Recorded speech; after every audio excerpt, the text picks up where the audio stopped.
चलिए बच्चों, आज की वीडियो हम करेंगे इंपॉर्टेंट एडीएमएफ फ्रेजेस। एडीएमएफ फ्रेजेस हर गवर्नमेंट एग्जाम में आते हैं, चाहे आप कोई भी बात करो, सीजीएल की बात करो या फिर आप कोई रेलवे की बात करो या बैंक की भी बात करो, हर गवर्नमेंट एग्जाम लगभग जो होता है जिसमें इंग्लिश आती है वहां पे हमारे एडीएमएफ फ्रेजेस आते हैं। इसलिए एडीएमएफ फ्रेजेस इंग्लिश का बड़ा इंपॉर्टेंट पार्ट है, हमें आने चाहिए और सेंटेंस में भी इस्तेमाल होते हैं। 4 ऑप्शन दे दिए जाते हैं, अगर आपको पता होगा तभी आप इनका इफेक्टिवली इस्तेमाल करें। पहला है हमारा gift of the gap. Gift of the gap होता है टैलेंट फॉर स्पीकिंग। अब जो तुम घरों पे बात करते हो दोस्तों से या फिर पबजी में खेलते समय बात करते हो, स्कूलों में दोस्तों से बात करते हो, वो स्पीकिंग में आता नहीं बेटा। स्पीकिंग मतलब पब्लिक स्पीकिंग। हमारे देश इंडिया में ना जितना 75% लोगों को सांप के काटने से डर लगता है, उतना ही लोगों को बेटा पब्लिक स्पीकिंग डर लगता है। अच्छे खासे पढ़े लिखे होते हैं, पूरी जिंदगी प्राइवेट स्कूल में पढ़े लिखे होते हैं, पर अगर आप उन्हें बोलो ना कि 10 लोगों के आगे कोई बात बोलनी है तो बोल नहीं पाते, डर लगता है, क्योंकि उन्हें लगता है सब लोग उनको देख रहे हैं। पब्लिक स्पीकिंग एक आर्ट है। अगर तुम पब्लिक स्पीकिंग सीख जाओगे या इस चीज़ को बेटा अच्छे से पॉलिश कर लोगे, इस चीज़ को फर्निश कर लोगे अच्छे से पब्लिक स्पीकिंग को, तो आप किसी को भी इन्फ्लुएंस करते हो। अगर तुम्हें बोलना अच्छा आता है तो तुम क्या होगा, ज़मीन से मिट्टी उठा के ही बेच दोगे, और तुम्हें बोलने में अच्छे से नहीं आता तो क्या होगा, तुम्हें सोना भी दे दूंगा तो तुम बेच नहीं पाओगे। इसलिए भाई पब्लिक स्पीकिंग का बहुत इंपॉर्टेंस है, बच्चों को बचपन से इस पर ध्यान देना चाहिए। कॉन्फिडेंस का बात है, हालांकि मेरे अंदर भी ये चीज़ नहीं है, मैं भी सीख रहा हूँ, तो सीख ही जाएंगे देर सवेर। तो गिफ्ट ऑफ द गैप होता है टैलेंट फॉर स्पीकिंग। सेकंड है ब्रेक द आइस। अब आइस का मतलब ये नहीं कि बर्फ के गोले तोड़ तोड़ के बेटा एक दूसरे फेंक के मार रहे हैं। ब्रेक द आइस मतलब स्टार्ट अ कन्वर्सेशन।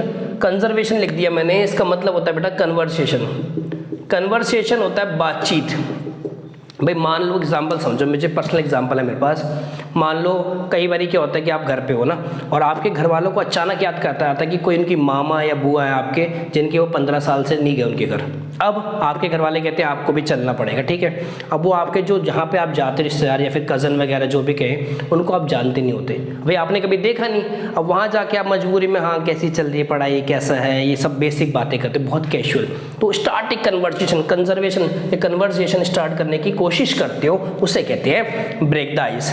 नेक्स्ट है डैगर ड्रॉन। देखो डैगर होता है चक्कू, जो पिक्चरों में दिखाते हैं ना बॉलीवुड में बड़ा सा चक्कू होता है, हाँ जो क्रिमिनल लेके घूमते हैं, वो होता है डैगर। डैगर ड्रोन मतलब चक्कू तलवारें बजना या फिर कट्टर दुश्मनी होना। इंडिया और पाकिस्तान बिटरली हॉस्टाइल मतलब बेटा अनफ्रेंडली, अनिमी। इंडिया पाकिस्तान की ऐसी दुश्मनी क्रिकेट में वैसे भी है और क्रिकेट में भी। क्रिकेट में बोलते हैं कि कुछ भी हो जाए पाकिस्तान से हार के मत आना, तो ये इसे कहते हैं चक्कू तलवारें बनना, डैगर ड्रोना। नेक्स्ट है बर्न द मिडनाइट ऑयल। अब बर्न द मिडनाइट ऑयल मतलब वर्क वेरी हार्ड। याद करो जब यार तुम्हारा पेपर होता है उससे एक दिन पहले तुम कैसे कोलू के बैल की तरह या कैसे पढ़ रहे हो, तो डेडिकेशन से आंखें दर्द करती है, नींद आती है, कोई तुम्हें फोन नहीं होता, एक दिन पहले तुम्हारी हालत इस तरह से बहुत वेरी हार्ड, उसे कहते हैं burn the midnight oil. Next पे चले। नेक्स्ट है रेनिंग कैट एंड डॉग्स। अब रेनिंग कैट एंड डॉग्स का ये मत सोचना कि भाई बारिश हो रही है वहां से कुत्ते बिल्ली बारिश में गिर रहे हैं। मछलियां तो गिरती हुई सुनी है मैंने फिर भी यार, पर ये कैट एंड डॉग तो कभी सुनाने का। रेनिंग कैट एंड डॉग्स का मतलब रेनिंग वेरी हैवीली। दिल्ली में आजकल ऐसा ही होता है, दिल्ली में देखो जगह जगह जम के बारिश हो रही है, पूरे पूरे तालाब भर जाते पानी से और इतना भयंकर बारिश होती है सब कुछ बहने लग जाता है, तो कहते हैं it has been raining cat and dogs. Next है to move heaven and earth. Heaven and earth मतलब आकाश पाताल एक कर देना। जब भगवान राम जो सीता माँ को ढूंढ रहे थे तो वो क्या करते, आकाश पाताल एक कर दिए, इतने बड़े बड़े पुल बनाए, रावण की रंका में आग लगा दी, कई लोग मारे गए, रावण को भी मार दिया, तो इससे कहते हैं आकाश पाताल एक करना। और लास्ट है मेरा call a spade a spade, और ये मेरा फेवरेट है मेरे भाई। स्पेड मतलब होता है कि ताश के पत्ते में, तो मैंने बताया था ना विरवल्टी वाले वीडियो में, पर तुमने देखा नहीं, ये होते देखो फ्रेड दिख रहा है क्या, स्पेड दिख रहा है, अच्छे से देखो ढंग से देखो, ये होती है वाले पत्ते कहलाते स्पेड। इसका मतलब मेरे भाई टू बी फ्रैंक होना, किसी को बेटा बहुत क्लियरली बात बोलना, घुमा फिरा के नहीं बोलना, देशी भाषा में से कहते हैं मुफट होना।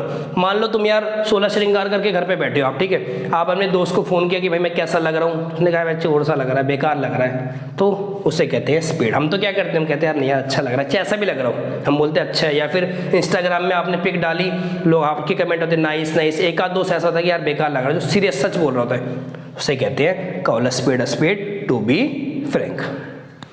नेक्स्ट है मेरा in the nick of time. In the nick of time होता है लास्ट पॉसिबल मोमेंट में, लास्ट पॉसिबल मोमेंट में। जैसे आप क्या होता है, कई बार मान लो एग्जाम की डेट 25 तारीख है, फॉर्म भरने की शाम के 5 बजे तक, कई बच्चे होते हैं 4:40 से फॉर्म भरना स्टार्ट होते हैं, सिर्फ 2 मिनट पहले फॉर्म सबमिट करते हैं, तो कहते हैं in the nick of time, last possible moment पे, that is called as nick of time, ठीक है। नेक्स्ट है बाय हुक और क्रुक, बाय फेयर और बाय फॉल में बेटा किसी भी तरीके से कोई, मान लो सपोज तुम्हें डॉक्टर बनना है, अब तुम्हें पेपर तो क्लियर करना नहीं तुम्हारे बस की, मान लो तुमने कहा हमारे बस की तो नहीं पढ़ना, तुमने क्या करा पेपर खरीद लिया बेटा 30 लाख 35 लाख, अभी राजस्थान में पकड़े गए रिसेंटली जयपुर में, नीट के पेपर में चीटिंग करा रहे थे वो लोग 35 लाख में किसी बच्चे को पकड़े गए, सारे के सारे जेल में बंद है। तो हुक और फोर्स है किसी भी तरीके से अपने काम को अंजाम देना। नेक्स्ट है spread like wild fire, spread quickly, कोई बात बहुत बुरी तरह से फैल जाने, बात छोड़ो यार, वो तुमने देखा था बचपन का प्यार जिस बच्चे ने गाया गाना, छोटा सा बच्चा था बचपन का प्यार, अब वो इतना वायरल हो गया, इतना वायरल हो गया, हर जगह चीफ मिनिस्टर तक उससे मिल रहे हैं, है ना, उसको पैसे दिए जा रहे हैं, यानी जो रैपर है फेमस बादशाह, उसके साथ तो गाना भी आ गया उसका, तो that is called spread like, her viral हो गया बहुत भी। नेक्स्ट है cry for the moon, cry for the moon मतलब भाई आस्क फॉर द इम्पॉसिबल, ऐसी चीज़ की डिमांड करना जो बहुत ना के बराबर है। अब मान लो तुम सुबह सुबह 10 साल के बच्चे हो, तुम रोने लग जाओ, घर वाले कह रहे हैं भाई रो क्यों रहा है जी, मुझे चांद पे जाके पबजी खेलना, रोए जा रहे हैं बुरी तरह, क्या पॉसिबल है यार कि चांद पे जाओ, अरे है पॉसिबल, जेफ बेजोस के लिए पॉसिबल है ना, जो सबसे अमीर आदमी हमारे लिए कहाँ है, तो ask for the impossible. Next है setting on the fence, fence होता है भाई चार दीवारी की जो होती है ना बाहर बनाई जाती है, उसमें बैठना, ना अंदर बैठे हो ना बाहर हो, ना घर के अंदर हो ना बाहर हो, है ना। हेजिटेट बिटवीन टू डिसीजन, आपको समझ नहीं आता कि दोनों डिसीजन में से कौन सा डिसीजन सही है। मान लो तुम 12th के बाद हो, अब तुम्हें दिमाग में IIT की तैयारी ड्रॉप करूं या ना करूं, करूं ना करूं, करूं ना, तुम डायलेमा में हो, तुम्हारा दिमाग दो तरह से चल रहा है, तो जब आप शंका करते हैं कौन सा डिसीजन है, उसे कहते हैं setting on the fence. Next है out of the way, out of the way होता है वेरी स्ट्रेंज, मैं जैसे मान लो मैं एग्जांपल समझाता हूँ, MS धोनी साहब है, वो कह यार हमसे मैं बैटिंग नहीं करूँगा, अब मैं क्या करूँगा बॉलिंग कराऊंगा 10 ओवर हर मैच में, मैं बैटिंग नहीं करूँगा, आप ये क्या बात है, बड़ा आउट ऑफ द वे, अरे strange, that is called out of the way. Next है to play duck and drake, to act foolishly, बहुत बेवकूफ़ी भरा कोई काम करना है, आपने मान लो सपोज हमारे कांग्रेस पार्टी के लीडर है फेमस, है ना, तुमने देखा हो किस तरह से बातें करते हैं, उसे कहते हैं to play ducks and drakes, to act foolishly, बात समझ आ रही नहीं आ रही। नेक्स्ट है come off flying colours, come off flying colour मतलब कि बहुत हाईली सक्सेसफुल होना, मान लो अब 2019 के इलेक्शन थे, वहाँ BJP पार्टी जीत गई, तो आप कहते हैं BJP party came of with flying colour, highly successful किसी भी चीज़ में, मान लो तुम IIT के पेपर में टॉप करते हो तो you came with flying colours, किसी भी मिशन में या किसी भी वेंचर में किसी बिजनेस में सक्सेसफुल होना means come off flying colour.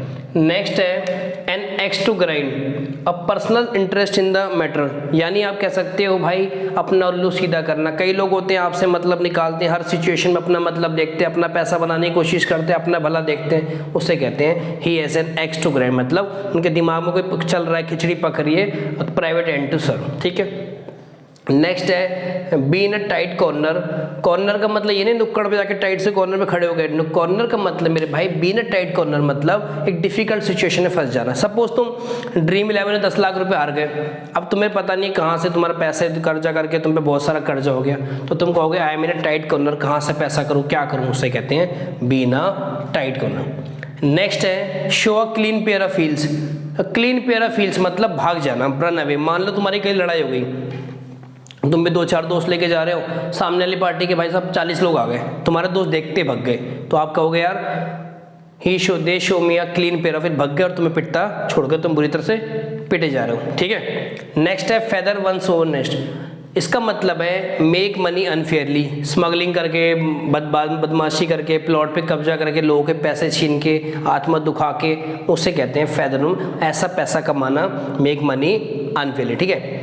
Next है to take a leaf out of one's book, किसी किताब से बुक एक पत्ता उठाना, मतलब इसका हिंदी मीनिंग है, वैसे इसका मीनिंग है किसी को इमिटेट करना, कॉपी करना, किसी का आइडिया इस्तेमाल करना, या फिर किसी को रोल मॉडल मानना। सपोज तुम रतन टाटा सर को रोल मॉडल मानते हो, तुम प्रधानमंत्री मोदी जी को मॉडल मानते हो, तो सचिन तेंदुलकर को मानते हो, या तुम विराट कोहली को मानते हो, तुम लियोनेल मेसी को मानते हो, किसी भी इंसान को मॉडल मानना, उसको कॉपी करना, उसके स्टाइल को, तरीके को, उसे खेलने के तरीके को, उसकी गेम को या उसके बिजनेस आइकन रोल्स को, उस सब को कहते हैं to take a leaf out of one book. इस वीडियो में करेंगे इतना ही, नेक्स्ट वीडियो में हम कुछ और इंपॉर्टेंट टॉपिक के साथ, तब तक मिलते हैं आपसे नेक्स्ट वीडियो।